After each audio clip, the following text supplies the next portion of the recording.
Hi, Sam. Thanks for joining us today. This is another Invicta Media interview. We're here with Sam from Ithaca today. So, Sam, how are you? I'm good, thanks, mate. Yeah, good to see you. How you doing? Yeah, I'm good, thanks. So just before we started recording here, you were telling me a little bit about what you've been up to today. What's a day in the life of Sam like? Yeah, today has been a very untypical day in the life of Sam.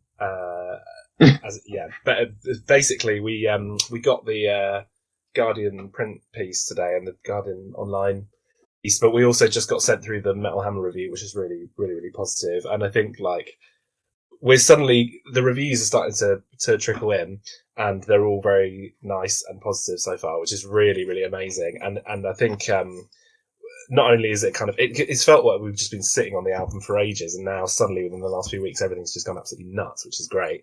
But also, I was just saying to the guys in the band, it's super validating to see people enjoying the album, and also kind of getting it in terms of what we're trying to communicate, and the things that they're enjoying are the things that we really wanted people to enjoy, and that kind of thing. So yeah, it's really, really, really cool, really exciting. Okay, great. No, I'm really glad to hear that. We look forward to covering it ourselves as well, and definitely going to check out those articles that you mentioned. I got a cheeky listen to it myself just yesterday. I think it's really, really great personally. Amazing, Um, thanks, man. so let's just talk a little bit more about the album. You say you've been sitting on it a while, or does it just feel like you've been sitting? Yeah, a little bit. So we recorded late August last year is when we went into the studio. And so, yeah, it has been a little while. And I think one of the reasons we wanted to we wanted to give it a good time to breathe, do a proper album campaign, do a couple of videos, because as people can probably hopefully guess if you've looked at any of our kind of social media or any of our platforms or channels or anything like that, the aesthetic of this album was something that we were really passionate about. You know, we wanted to communicate, Hmm. like, for us, it wasn't just about doing some good riffs, although hopefully there are some good riffs on the album. That it was much more about a Definitely, kind yeah. of overarching like theme and a concept and a look and an aesthetic. And so, yeah, we wanted to give it good room to breathe. And I think that's one of the things, like some of the best feedback we had was when we just put up the picture of the album cover and people were like, oh, this doesn't look like,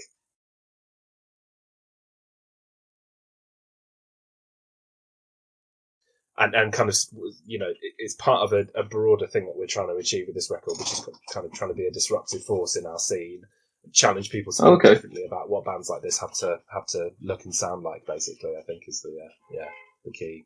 Okay, Yeah. cool. No, so a couple of interesting things that I think you've said there. That firstly, I wanted to go back to you said about the concept of the album. Is that something that Mm. kind of consciously you put into the process, or did it kind of just emerge and you thought, hang on, we could kind of piece this all together in a certain way? So could you talk a Yeah. bit more about that? Yeah, great question. It's a bit of both, basically. There was a lot that was organic and some that was very, very planned.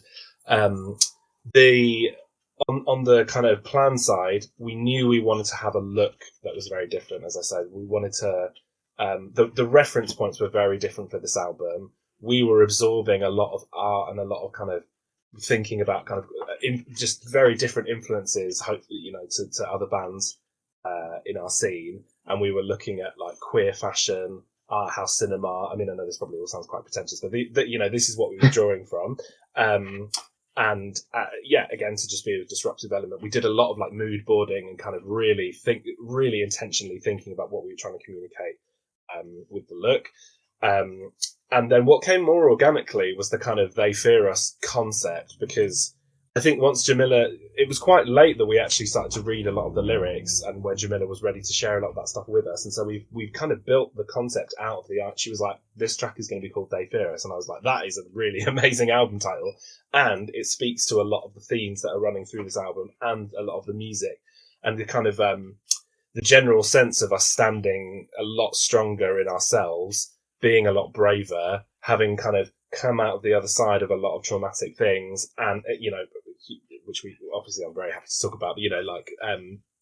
But, and I would say that was where we started to think about, okay, there is actually a kind of theme that ties all this together, which is about the power of the divine feminine. us all feeling like we have been subject. A lot of our trauma, at its root, a lot of our individual trauma in the band comes from male power and male power structures.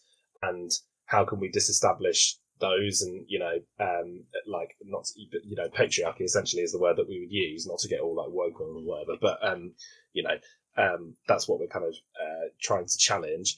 And this thing of like, okay, we've all been through the pandemic. We survived. We survived as a group of friends and people who care about each other. And that gave us room to just think way, way bigger. And so now we feel like extremely different people to who we were when we made the last record. So I think if that kind of broadly, sorry, there's a lot, as you can tell, like I'm very excited about talking about this because it's quite a lot of ideas. No, that's fine. Go for it. Yeah. Into the kind of they fear us concept, I guess. Well, that's what we're here for, isn't it? To talk about the new album and to just hear about the background on it.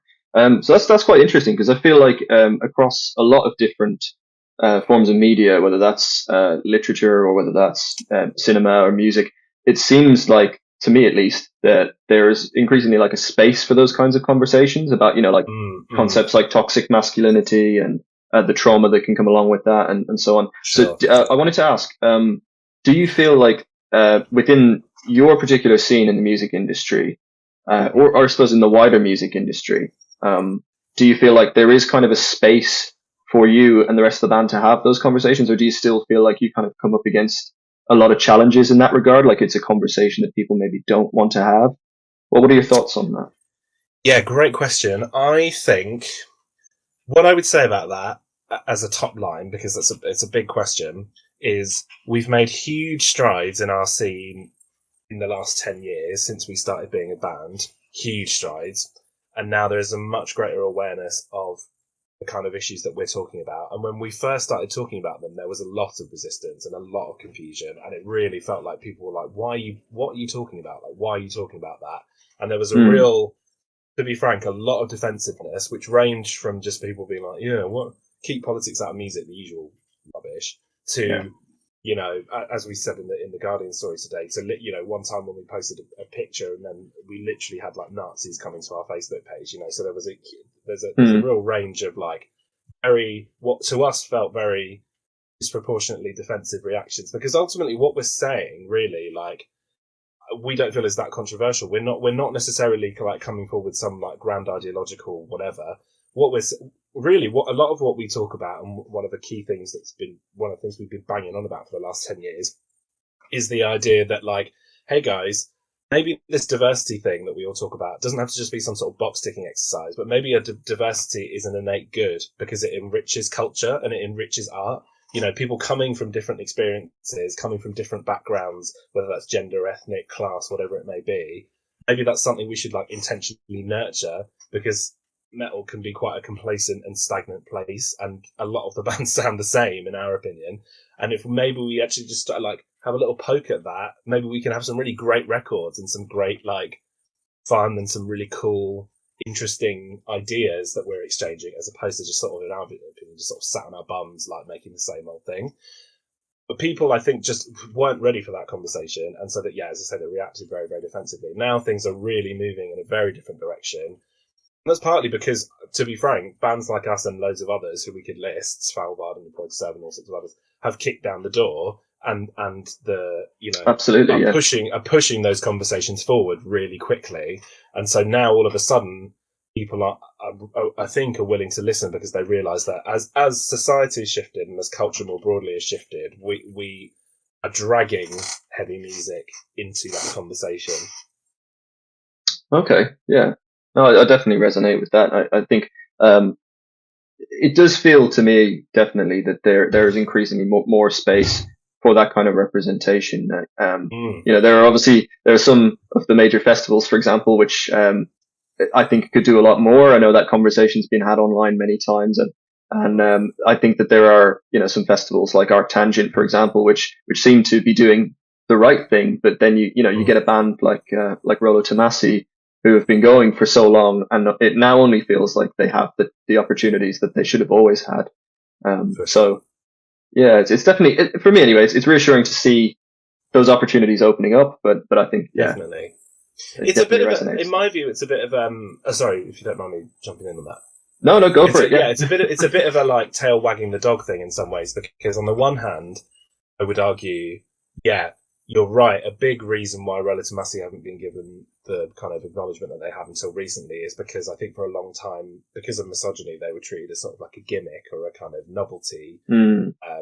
And because people just weren't ready to like listen to what they were doing and saying with their music, they weren't ready to really like take their art seriously. They were just dismissive of it, which I think is both rooted in the kind of general misogyny, particularly in heavy music in that time. They're like, oh, what's this all about? And I would say there's this kind of natural situation where if it does take early adopters and pioneers like bands like Relative Massey to start that conversation and open up the door for bands like us and Employed Serve.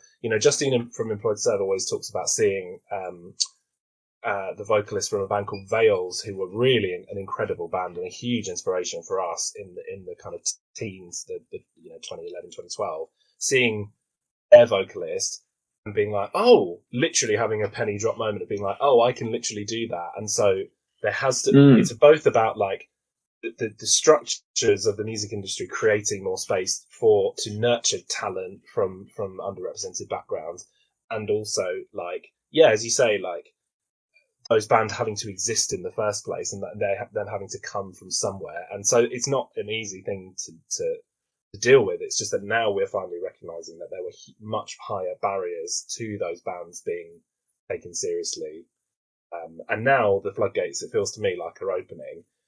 We're even finally at last having the conversation about ethnic and class representation, which we've really been putting off, it feels to me, as a music scene, which is incredibly exciting and encouraging.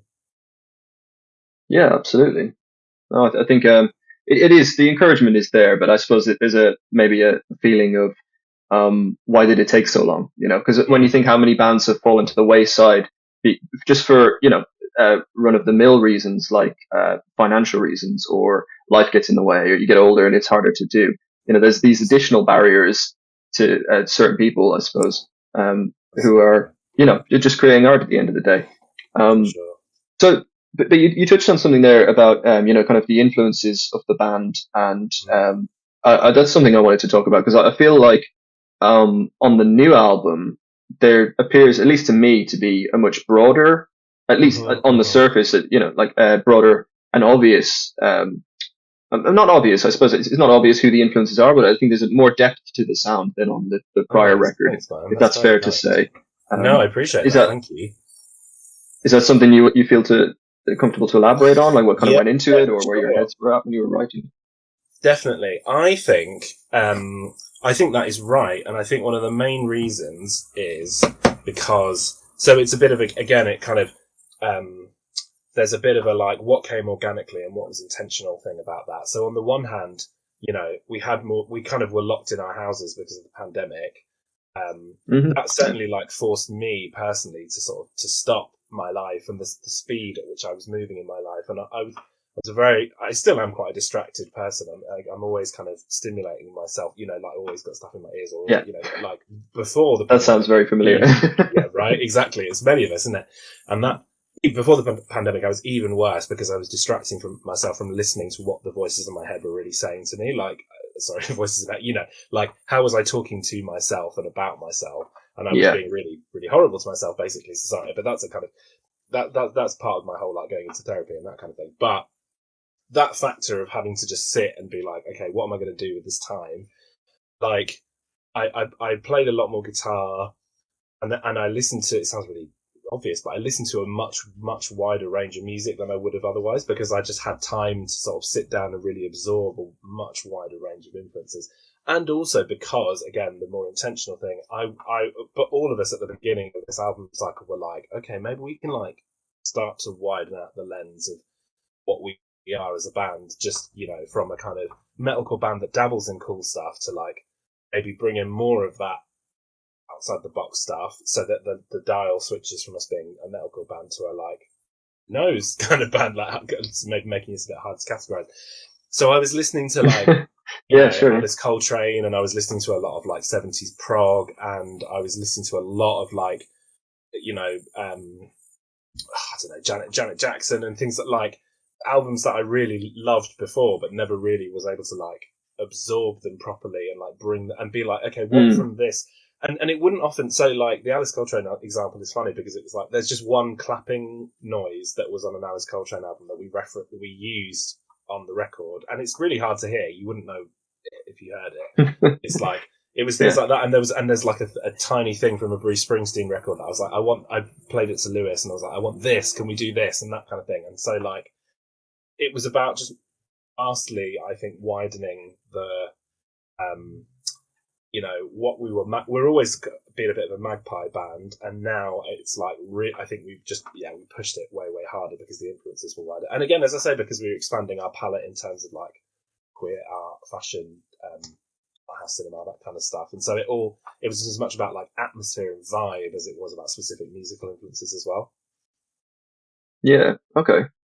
No, I think it definitely shows. I mean, I hope it doesn't sound like I'm, just blowing hot steam up your ass or anything. But I think it always shows when a band have been listening to music, actively engaging with it and passionately. And it does come across. The new record does come across passionate in the delivery. I think that's something that a lot of bands. I think that's something that a lot of bands tend to maybe lose. Like when you're on your second or third or fourth album, you kind of maybe just still listen to the same stuff that you did 10 years ago and then fall into that trap of just kind of churning it out, I suppose. So it is really refreshing to hear. But also, it's like it's hardcore and metallic hardcore at its root, isn't it? So it's always going to have that passion and intensity. Definitely. So yeah, another thing, just to briefly add on that, is like go for it. I think my challenge that I set myself was like, even for the heavy bits, who can we bring in that's less conventional? Do you know what I mean? Like who? So don't just go back to my old well of like, what I listened to as a teenager or what I like now. Really being like, what bands do I think I love, but I feel are kind of underrepresented in modern influences. So that for me is like ended up being a lot of like late 90s group or mid 90s to late 90s group metal and like some of the weirder kind of Ferret Records and Trustkill Records and those kind of labels, metalcore, but not as we would understand it now. So like Burnt by the Sun, Candiria, bands like that, where I was like, why aren't people drawing more from these guys? Like these guys really had something. They really were innovative bands and they had a sound that was really hard to define. And so like, trying to just like widen out the net, as well as obviously, demanufacture and like the kind of canonical records of like a lot of what we like, you know what I mean? So which hopefully, like based on what you said, it seems like we do a reasonable job at that. So that's good. Yeah, definitely. Like I say, it feels to me more eclectic, in a good way. And I wanted to ask, does that kind of come about as a result of? I presume you wrote some of this during the pandemic. Was it kind of piecing various ideas together with the band? Was it very much like kind of written in big chunks? Like so, yeah. If you could talk a little bit more about the creative process, that would be cool. Yeah, gladly. So it was basically all written during the pandemic. So we had like the makings of some demos when we were. So like it's hard for people to kind of conceive of this, but we were still in the back end of the Language of Injury album cycle when the pandemic hit. So like we were on tour the day that we were in Denmark when they were locking down, and we had to just like rush back. And then a week later we locked down, and that was then the pandemic started, and now we're sort of only coming out of it like now-ish, but so yeah, absolutely. Yeah, we had some kind of basic ideas and we had some riffs that we were working with and that kind of thing, but really like the vast majority was written during the pandemic, and it forced us to write really differently. So we had transitioned to doing everything on the computer, I sound like a bloody 4-year-old, transitioned to like laptop writing at the end of the last record, but this time we had to really push that because obviously we couldn't see each other at all for a lot of it. Yeah. And what we ended up doing, which I think I would strongly recommend to other bands, like absolutely strongly, is we went, particularly if you all live in different places, even though like half of us live in London, Dom lives in Manchester, and now Jamila lives in Germany anyway, so we're pretty spread out. We did a lot of stuff digitally, like me and Lewis, our drummer, did a lot of like recording demos and that kind of thing. And then we would like bounce them around, play around with them, all this kind of stuff, do feedback.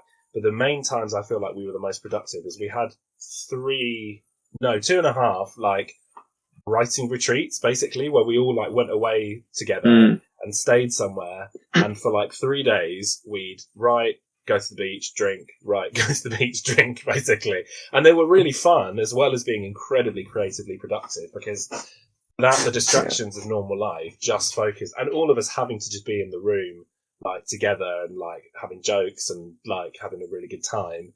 Yeah, that meant that we were kind of looking after stuff, but then we had these big spikes of like really being super creative with each other, and like working through the blockages is a really important thing that we found, that we always find with our records. And one of the reasons why I think our records are so short relative to other bands in our scene is because we're pretty pretty ruthless in terms of like, if a section's not working, it's immediately cut.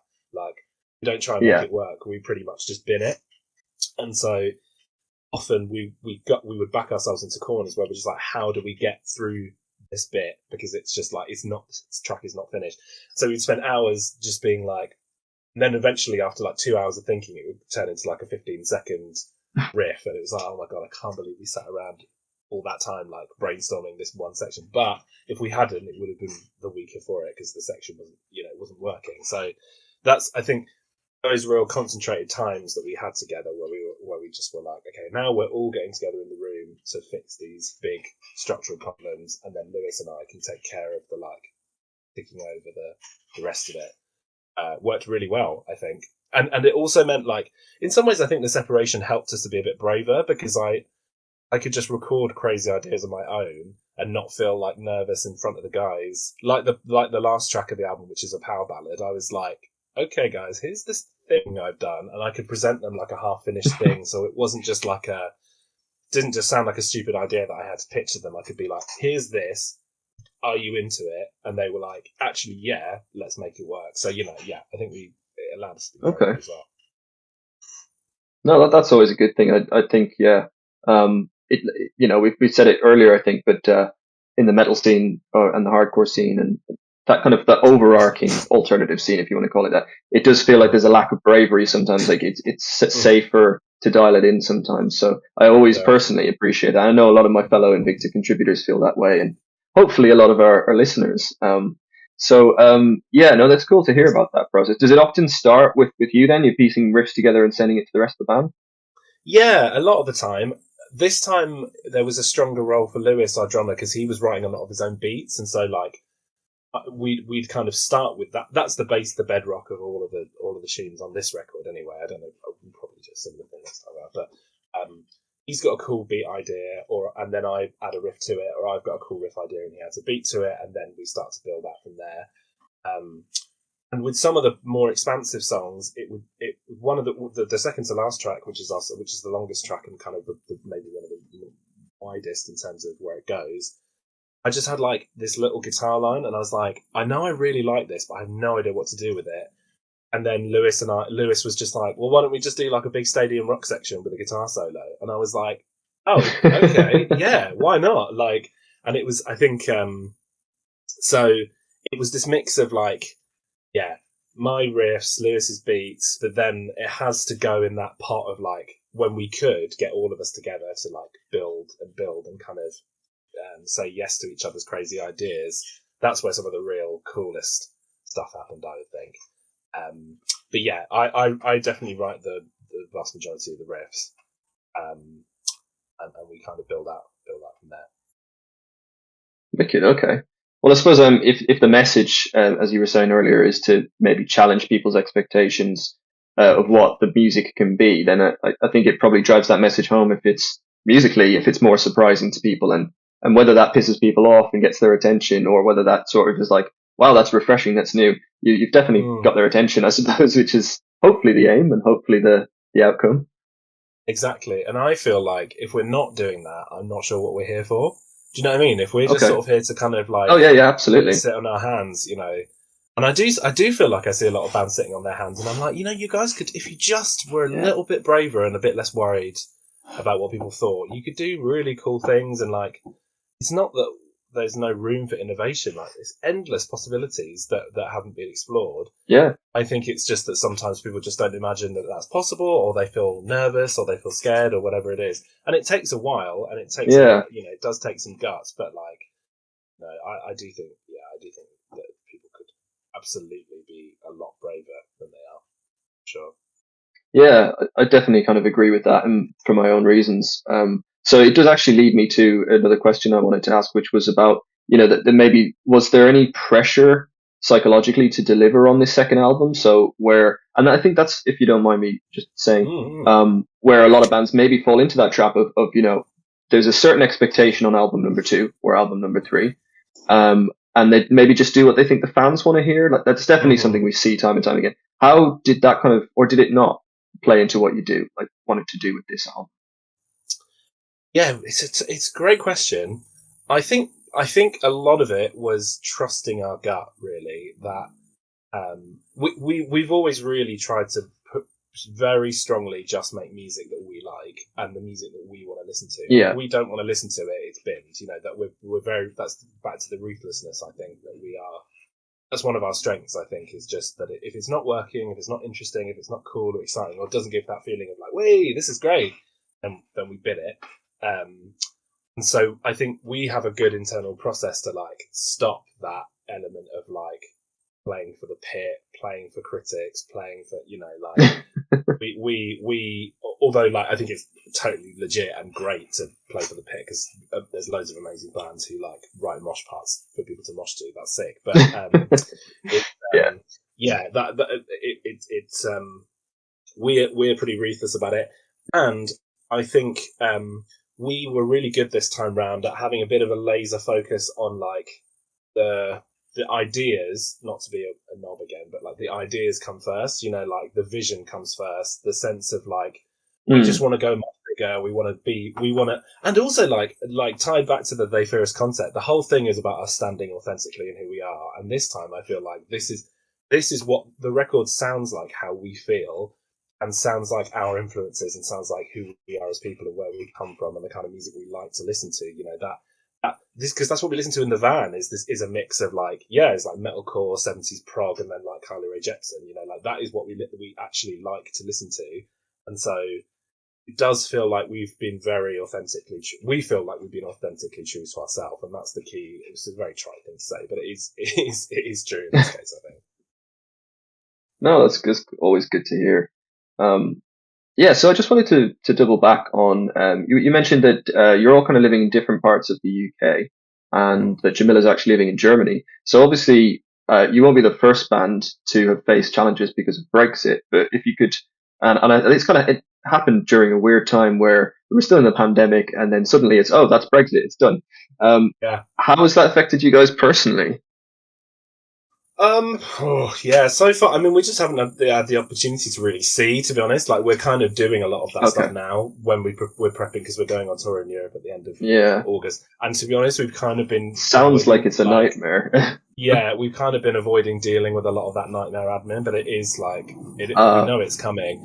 I mean, more than anything, like, it makes life much more difficult. Obviously, it's more. It seems crazy to me, but like it's it kind of. I'm loath to like moan about Brexit in a way, although I completely respect the question. I'm loath to kind of moan about it because it's like everyone knows it's a really silly idea. Everyone knows it's having a bad impact on bands. The hope is that certainly for bands, yeah. Yeah, exactly. The hope is that in some time in the near future, we are able to like get rid of the government we have and get a government that has more interest in musicians' welfare and like the industry of the UK music industry. That's it. And like, to be honest, that's all I would say to people. Like, if you don't like Brexit, please go out and vote. Like, vote for a different government. Like, vote tactically. Do whatever you need to do. Be laser focused on getting these guys out, because as long as we have the government that we have, run by the party that we have, not to be like, musicians will never thrive. UK music will never thrive. Classical music might at best. Otherwise, no. But even then, it seems like they're having a terrible time of it as well. So, it's a completely regressive approach to culture from all of those guys. Like, they've shown their cards. They don't care. So we have to kick them out, basically. So like that would be my sort of like preaching on that question, I think. No, it's fine. I hope it's not a question that you're fed up with, because I know we're No, probably all no, a bit no. fed up with Brexit, but I felt like, I couldn't not ask how it's affected you with the tour coming up, which you mentioned. So you say you're off on tour in August, is that right? Yeah, so very excitingly, we got our release tour in the UK is in 2 weeks. So that starts on Wednesday the 3rd in Manchester, and we're going to a bunch of UK cities, and you can see that on our website where we're going. Then end of August, 27th, I think it is when it starts. Friday the 26th is when it starts. We're going around Europe for a week, which we are both. It's just so excited about both those. Like we haven't toured since 2020, so like, and it was the last thing we were doing, so. Yeah, so excited to get back out there and hang out with people and play the new songs live and just like do what we love doing. Excellent. Yeah, I'm going to be seeing you at the Birmingham show at the Victoria. Oh, sick! Oh, nice one, man. Which is actually the last place. Oh yeah, absolutely. Yeah, which is actually the last place that I saw you guys. Well, possibly the first time I saw you guys. I thought we played there. Yeah, because we played there when we did the Leech tour, didn't we? I knew we'd been to that venue. That was it. Yes. God. Yeah. Yeah. So I'm looking forward to seeing you guys there. The loading in that venue is a pain in the bum, so I'm not excited about it. You see, because it's like up those stairs. It's all upstairs, isn't it? Yeah, I can imagine. Yes, that is a long one. Oh well, it'll be fun. I mean, we had a lovely time there last time. We didn't expect to do any, like, Birmingham never normally was a city where we had any interest at all. We normally play terrible shows there, to be honest. And that Leech show was the first time that people came to a gig of ours. And now this time, like, the sales in the Birmingham show are doing quite well. And we're like, must be you. It's probably great, you. Okay. Isn't it? You've been like, you've changed someone's mind, and now Birmingham Massive is coming.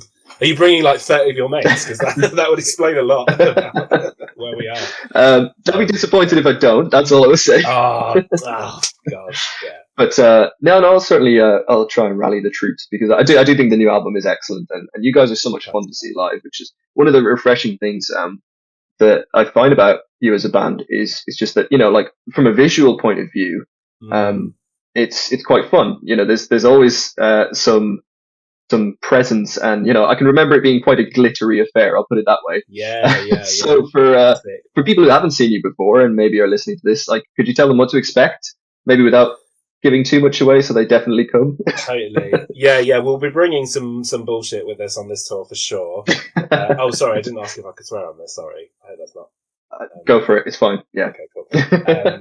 So we're going to be being idiots, but yeah, always glitter, always a sense of, like, there's always a theme. Like, the last album cycle had that theme, which was like glitter, confetti, bright colours, that kind of thing. And this one, there will still be glitter in this one, but like, now the look is going to be the look, because we're trying to kind of establish that brand of the look from the album cover as, like, this is what we look like now, like, this is how we dress, this is how you can identify us easily, like, establish that in people's minds. So yeah, there will be costumes, there will be glitter, there will be, like, other fun stuff that we're doing, and most importantly, like, we're pretty, like, as you know, like, we're pretty confrontational live as well. We're not shrinking violets, and it's a pretty, like, full-on experience, as well as being a fun, absolutely, yeah, cool experience. And there's a lot of, like, staring and intensity, and so it's like, even if we're like, I always thought, I have no sense of this because I can't be objective, but I'm always like, even if we're a bit rubbish of a night, like, you will definitely remember that you've seen us, because we are definitely a really different proposition on our lineup. So yeah, it should be good. Yeah, I mean, I feel that way personally. It's just like I say, there's that kind of fun side of it, which I took away from it, which is refreshing to see, because it can be quite serious music. But at the same time, in my opinion, it's not lacking for that. It's quite intense, as you've said yourself. So I think you've definitely hit the nail on the head. And on that note, I don't want to eat too much into your evening now, I should say. But it's just as a closing note, if you had to sum Ithaca up with one word, what would you choose? Ooh, what a good question. So I'm going to go with Ithaca now. The word I'm going to use is empowered. That is the word I'm going to use. Excellent choice. Okay, yeah. I think that's a great place to leave it. If you're happy with that, then. Yeah, for sure, man. Yeah, all good. Okay. Well, just before we sign off, then, thanks ever so much for taking the time to talk with me. Very much looking forward to seeing you at the Birmingham show. But do you just want to quickly rattle off again? So we've got the album out on the album called They Fear Us, we should say, out on July 29th. Is that correct? Correct. Okay, Yeah, and next Friday, you're on Friday the tour. 29th. Yeah, sorry, interrupted. Sorry, dude. No, I was just saying, go for it. Just plug what's coming up, plug the tour. Yeah. Tell us a little bit about it. Yeah, next Friday the 29th, the album comes out. The week after, we start our release tour. Everything's on our Facebook and Instagram. We're Ithaca UK or Ithaca Band or something like that on most platforms. Going to be all around Europe at the end of August. So that's like Belgium, Holland, and Germany. Maybe France? No, Belgium, Holland, and Germany that time. And yeah, cities all over the UK.